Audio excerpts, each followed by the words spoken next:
Fala galera, beleza?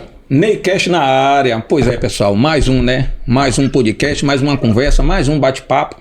Mas se você não curte, curte, comenta e compartilha. E aproveita e se inscreve no canal, viu? Manda a vinheta!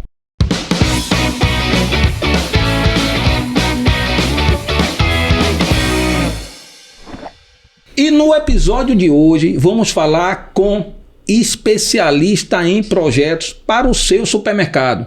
Pessoal, não comece um supermercado sem especialista em projetos, viu? Bom, o convidado de hoje, nada mais que Gilney Maia. Ele é especialista em projeto.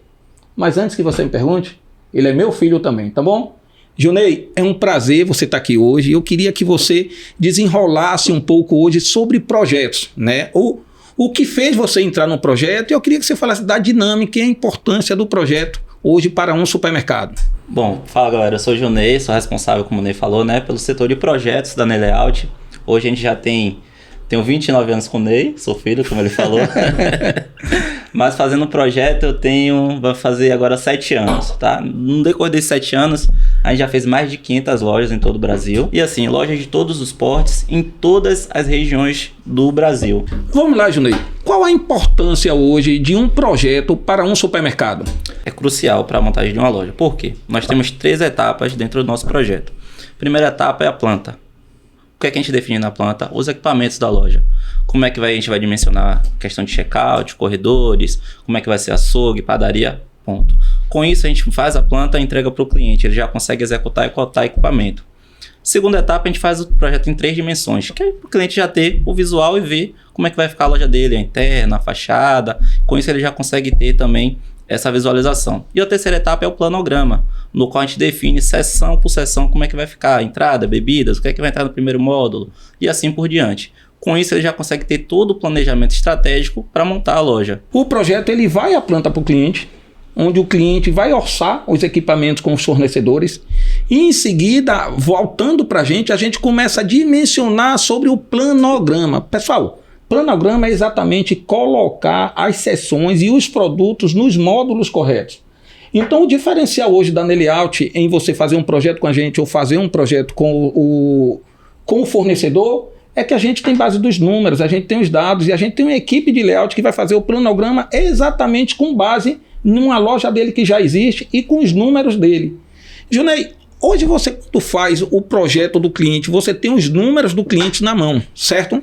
Isso facilita? O quanto facilita isso para você na parte para você fazer a execução do projeto? Isso. Um dos diferenciais nossos é que hoje a gente trabalha com os números, né? A gente tem um analista e a gente também traz essa análise para o projeto.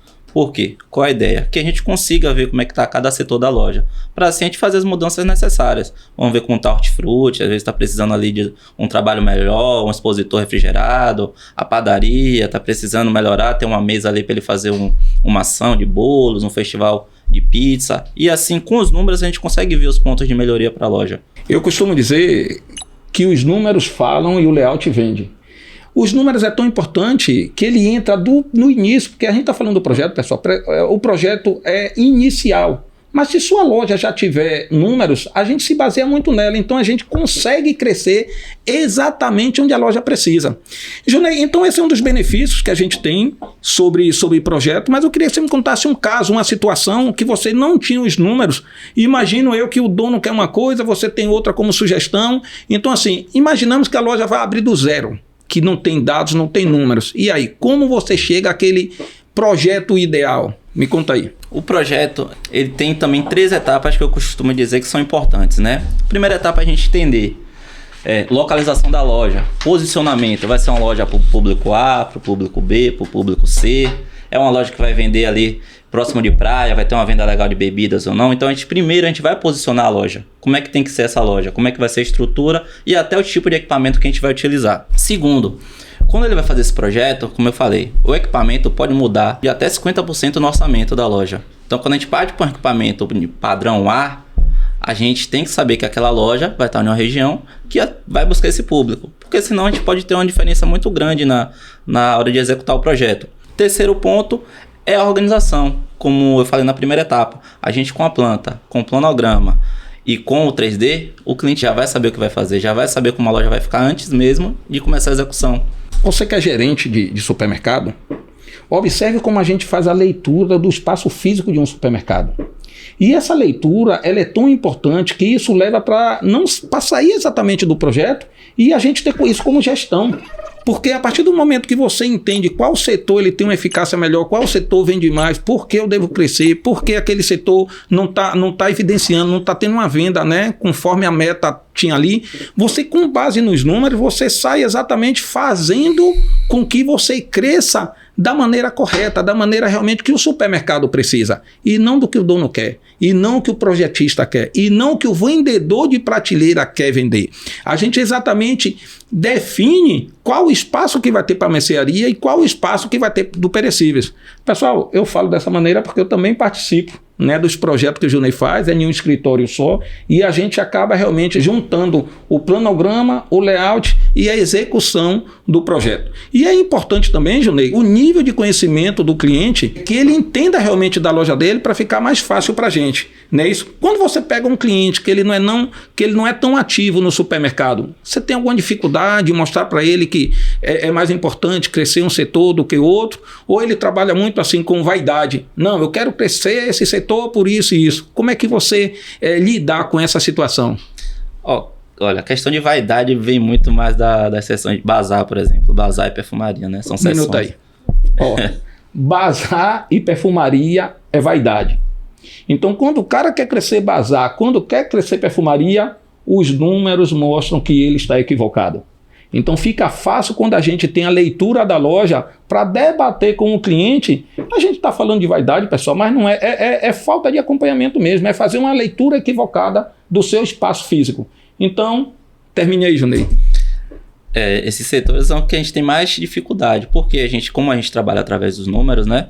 A média, o seu analisa, que bazar vai bater ali 2%. E aí, às vezes, a gente tem um espaço físico de bazar proporcional ao espaço de bebidas, por exemplo. Eu costumo dizer que vai girar em torno de 10% a 12% ali da venda da loja. Então, a gente colocar na cabeça do cliente que aquele bazar vai ser ali um espaço que vai ter produto parado, que não vai gerar, é complicado. Mas o que é que eu entendo? Que culturalmente, né, as lojas que a gente pega são lojas que vieram muitas vezes lá daquela mercearia antiga, que se trabalhava só com a parte de mercearia realmente, que foi implantando um açougue, foi implantando uma padaria. Com isso, o que é que historicamente a gente tem nos layouts das lojas? Um superdimensionamento de gôndolas, certo? Porque iniciou com aquilo ali. Iniciou com arroz, com feijão, com a farinha, depois veio a perfumaria. Então, o que é que a gente vem tentando colocar hoje no mercado? É o que os números dizem pra gente, que hoje a parte dos perecíveis representa 50% em média da venda da loja e os outros 50% da mercearia. Porém, a gente não tem isso no espaço físico da loja. A gente percebe superdimensionamento de gôndolas, certo? E a parte dos perecíveis ficam bem apertados. Então, o que é que a gente está buscando? Bater nessa tecla, a gente conseguir pelo menos ali um 40%, 60% de espaço físico para se montar um layout mais vendedor. Top, excelente explicação, ficou claro. Em cima disso aí eu vou falar o seguinte para você, ó. Momento, dica de 1000. Uma loja que tem em média 5.000 itens, que a gente chama de 5.000 SKUs, 20% está voltado para o perecíveis. 20% de 5.000 dá 1.000 SKUs, 1.000 itens. E eu vou lhe dizer, com 1.000 itens em sua loja, você vende equivalente aos 4.000 itens que estão na mercearia. Então, como o Junei fala no projeto, como é que eu tenho 1.000 itens que eu bato 50% da loja e eu tenho só 25% do espaço físico?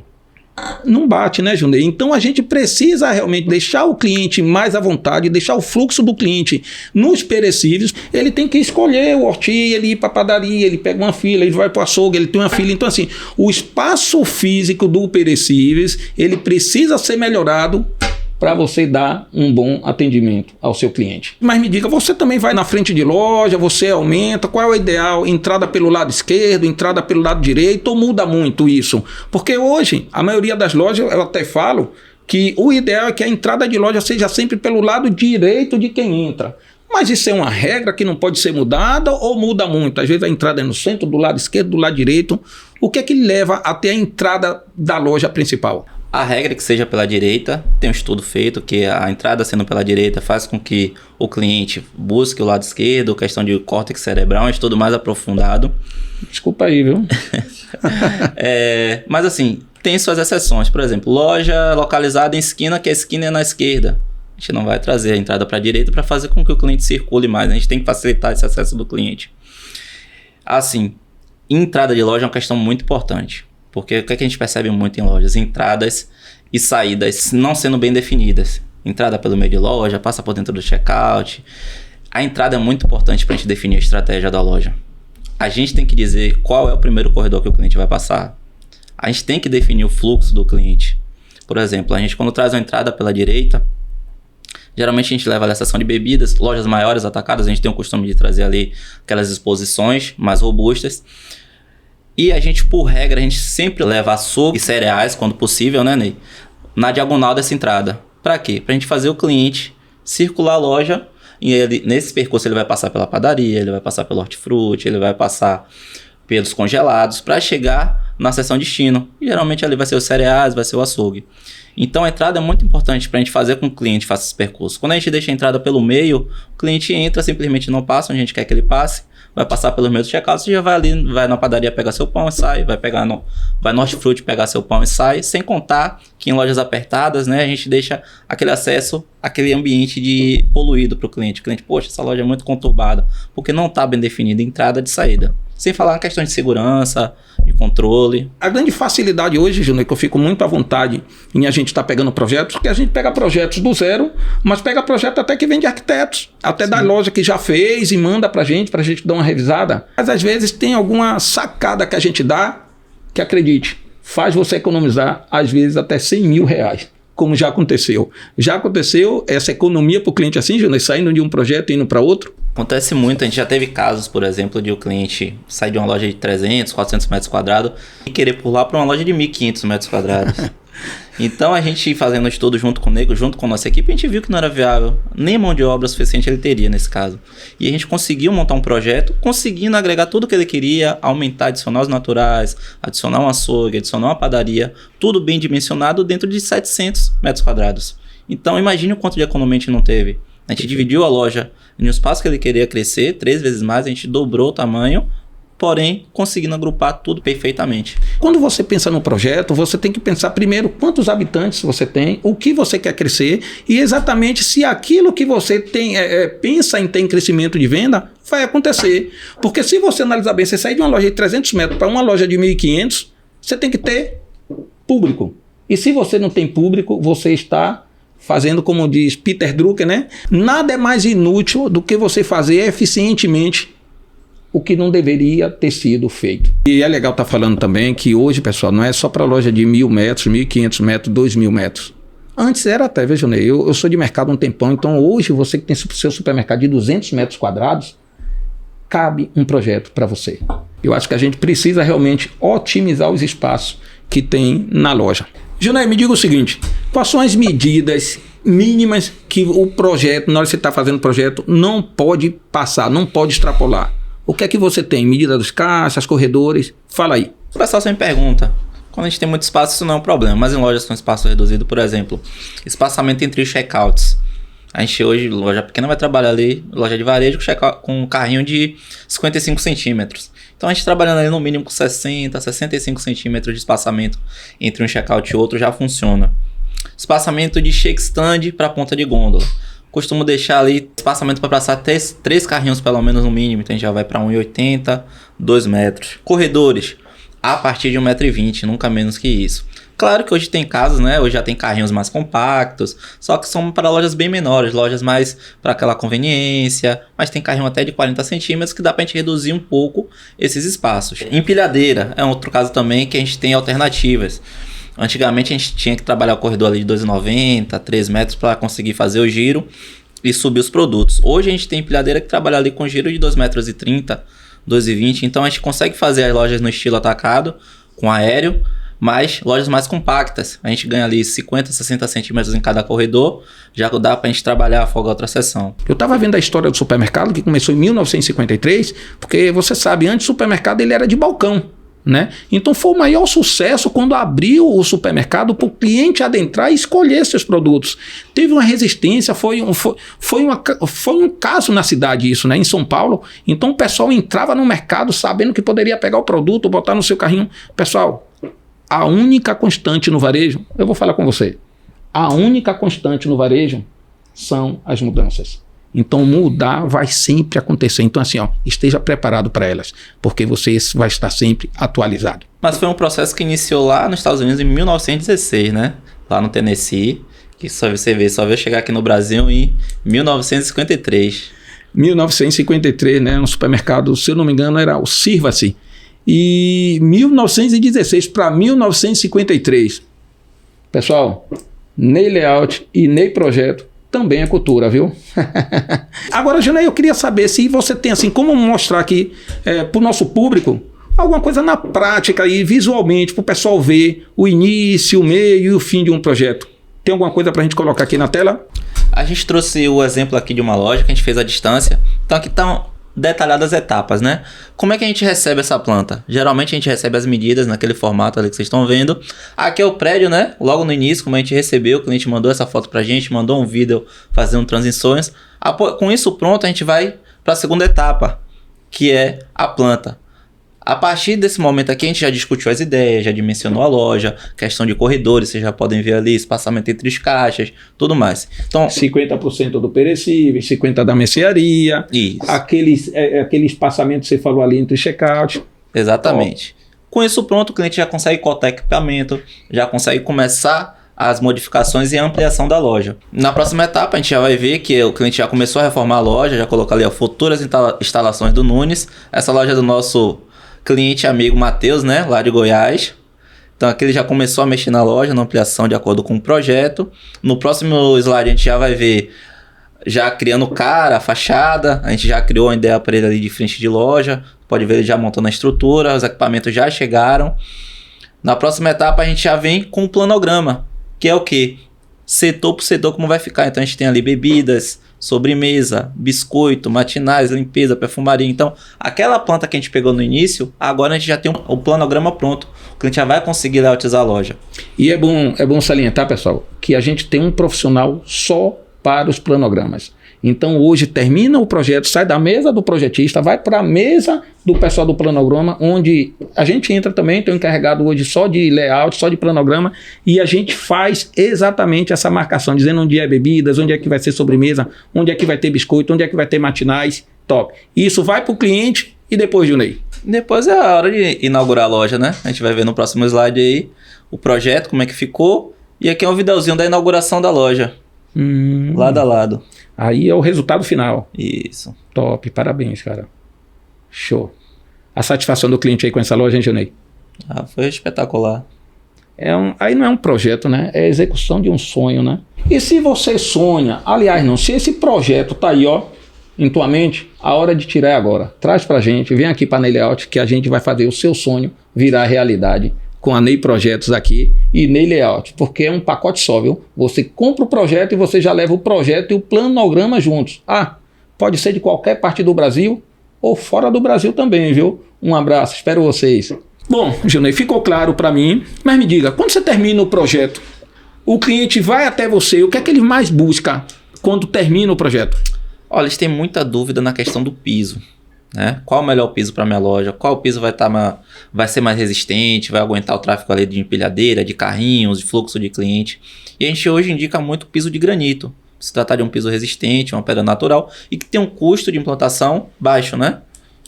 Rapaz, e você acredita que eu fiquei impressionado quando... toda vez que a gente vai para APAS, a gente fica muito próximo ali da VSB piso de granito.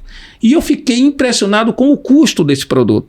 Acredite, piso de granito às vezes é muito mais em conta do que você colocar porcelanato. Acredita?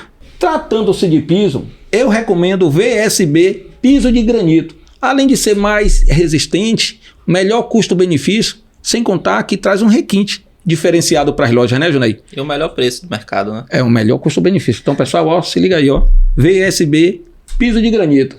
E na área de iluminação, Junei, o que é que você indica e o porquê? Olha, eu costumo dizer que a iluminação vai ser a cereja do bolo, né? O layout já está pronto, os produtos estão no lugar, a loja está bem arrumada, o hortifruti já está arrumado, mas a iluminação é que vai dar aquele diferencial para a loja. E muitas das vezes é uma coisa que passa despercebida, certo? A loja tem que estar na iluminação correta, na temperatura correta, na claridade ideal. Então, para iluminação, tanto para projeto, tanto para execução, a gente tem um grande parceiro nosso aqui, que é o pessoal da Ilume. Rapaz, e eu achei incrível também, né? Eu costumo dizer, sabe o quê? A gente ensina de vez em quando, mas aprende todos os dias. Ele falou o seguinte sobre o teto preto, Junei. O que foi que ele falou sobre o teto preto? Fala aí. O teto preto, o que acontece? Ele absorve a luz, né? A luz é um fluxo que ela tá batendo aqui e voltando o tempo todo. Então, quando a gente tem um teto preto, a gente corta esse fluxo e acaba que a gente necessita de uma luz mais potente. Então, hoje está sendo tendência também de trabalhar com lojas, né? Para trazer aquele ar moderno, o teto preto. Porém, o pessoal não se preocupa justamente com essa claridade a mais que tem que ter, porque senão a gente acaba escurecendo a loja. Então, pessoal, mais um parceiro nosso, a Ilumen. Se eu fosse você, eu procurava entender mais um pouquinho sobre iluminação profissional para o seu supermercado. Junei, já que estamos falando em patrocinador, eu quero falar um pouco sobre QR Oferta. É o maior gerador de encarte do Brasil. Isso mesmo, pessoal. O maior gerador de encarte do Brasil. Exemplo, tá vindo aí carnaval, não tá? Cara, tem uma variedade de temas que você pode estar colocando lá no seu encarte, que se você fosse fazer por si só, você demoraria até a Páscoa. Então assim, pessoal, você que não conhece o QR Oferta, vai lá no Instagram do QR Oferta e veja como funciona. Além de que, quem colocar lá, ó, NEI15, vai ter 15% de desconto. Bom, chegando ao fim, né? Queria aproveitar aqui e agradecer a Gilney, né? Compartilhou um tema muito interessante, né? Sobre o projeto para o supermercado. Foi muito rico. Estou saindo daqui com um aprendizado maior do que o que eu cheguei. E é isso. Eu acredito que o nosso público curtiu pra caramba. Falando em público, pessoal, você, ó, curta, comenta e compartilha. Ó, se inscreva, mas também ativa o sininho, viu? Para você acompanhar os próximos episódios que vem por aí. Junei, obrigado mais uma vez. Queria que você, assim, por final, deixasse aqui uma palavra para o nosso público aí, o que você achou e o que vem por aí. Ney, eu que agradeço a oportunidade de falar um pouco mais sobre o meu trabalho, né? E você, que tem loja de qualquer porte, em qualquer lugar do Brasil, a gente está aqui para te ajudar, tá? Então, não importa o tamanho, não importa a distância, a gente consegue fazer a distância e consegue otimizar a sua loja da melhor forma possível. Valeu, galera! Te espero no próximo episódio. Fui!